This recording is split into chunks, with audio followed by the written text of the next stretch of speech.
Pernah kepikiran nggak sih kalau krisis iklim global sama cara kita nguji anak-anak di sekolah itu ternyata nyambung banget?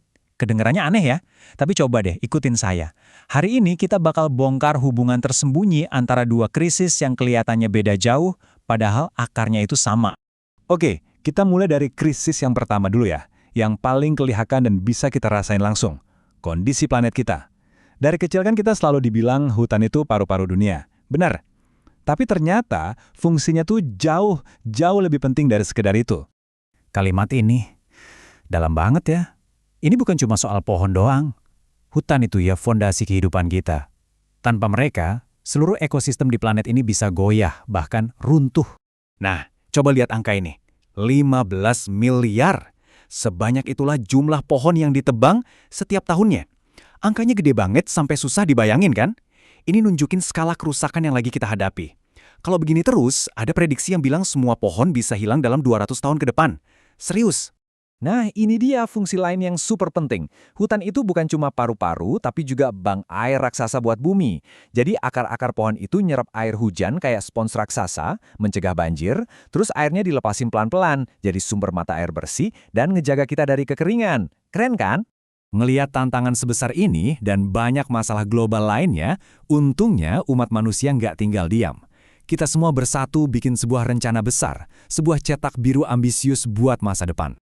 Inilah dia, SDGs atau Tujuan Pembangunan Berkelanjutan. Ini bukan sekadar dokumen kebijakan yang ribet, tapi ini adalah janji, sebuah harapan kita bersama untuk masa depan yang lebih baik dan adil buat semua orang di planet ini. Sebenarnya totalnya ada 17 tujuan. Tapi di sini kita lihat beberapa yang paling nyambung sama krisis lingkungan tadi. Dan coba perhatikan yang terakhir, tujuan nomor 4, pendidikan berkualitas. Nah, ini dia yang bakal jadi benang merah dari semua pembahasan kita. Jadi pertanyaannya, gimana cara kita mencapai semua rencana besar ini? Jawabannya mungkin agak di luar dugaan. Ini bukan cuma soal teknologi baru atau aturan pemerintah yang ketat, bukan. Jawabannya ada di sesuatu yang jauh lebih mendasar. Kenapa semua mata tertuju ke tujuan nomor 4, pendidikan berkualitas? Soalnya, pendidikan itu dianggap sebagai kunci utama, semacam master key yang bisa ngebuka semua pintu tujuan-tujuan lainnya.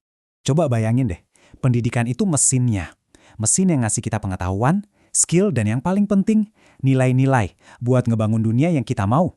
Mau ngatasin kemiskinan, mau ciptain kesetaraan, atau nyelamatin lingkungan, semuanya ya dimulai dari pendidikan yang berkualitas.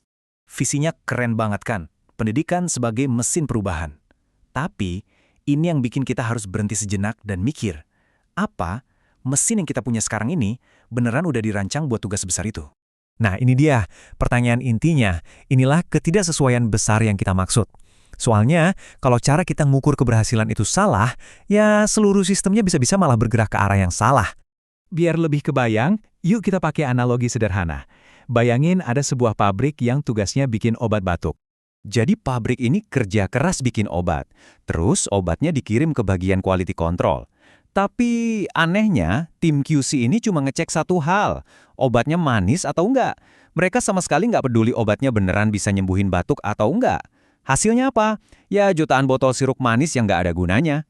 Nah, masalah obat batuk tadi itu beneran terjadi di dunia nyata. Ini contohnya. Ada soal tes yang katanya tes literasi yang harusnya nguji kemampuan anak buat mikir logis dan paham bacaan.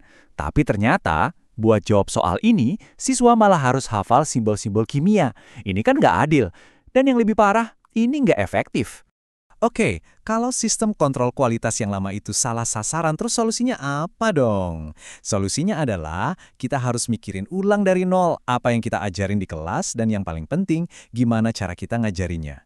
Disinilah kita kenalan sama solusinya, Pendidikan untuk Pembangunan Berkelanjutan atau PPB. Penting nih, ini bukan mata pelajaran baru yang harus ditambahin. Ini adalah cara berpikir, sebuah model pendidikan baru yang tujuannya jelas, mencetak generasi yang sadar, kritis, dan siap bertindak buat masa depan. Ini nunjukin gimana PBB itu bisa masuk ke semua mata pelajaran. Di pelajaran matematika, kita bisa belajar analisis data perubahan iklim. Di pelajaran bahasa, kita belajar misahin fakta sama hoaks. Sejarah ngajarin kita konsekuensi dari tindakan di masa lalu. Semua pelajaran punya peran. Jadi, solusinya ada, mendesain ulang cara kita belajar. Tapi ya, mengubah sistem pendidikan di seluruh dunia jelas bukan pekerjaan enteng. Ini butuh kerja bareng-bareng, upaya kolektif yang super besar. Dan inilah bagian terakhir dari obrolan kita.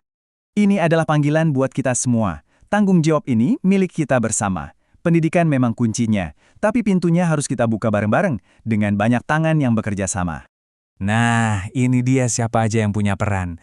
Mulai dari pemerintah yang harus berani ngubah kurikulum, universitas yang harus ngelatih guru-guru masa depan, sampai ya individu kayak kita semua. Kita punya peran buat nerapin prinsip ini dan nuntut adanya perubahan. Jadi, kita tutup pembahasan ini bukan dengan jawaban, tapi justru dengan sebuah pertanyaan. Pertanyaan buat kita renungin bareng-bareng. Rencana besarnya udah ada, alat-alatnya udah kita ketahui. Pertanyaannya sekarang, kita mau nggak milih untuk mulai membangun masa depan itu? Semuanya dimulai dari apa yang kita anggap penting dan kita ajarkan di ruang kelas hari ini.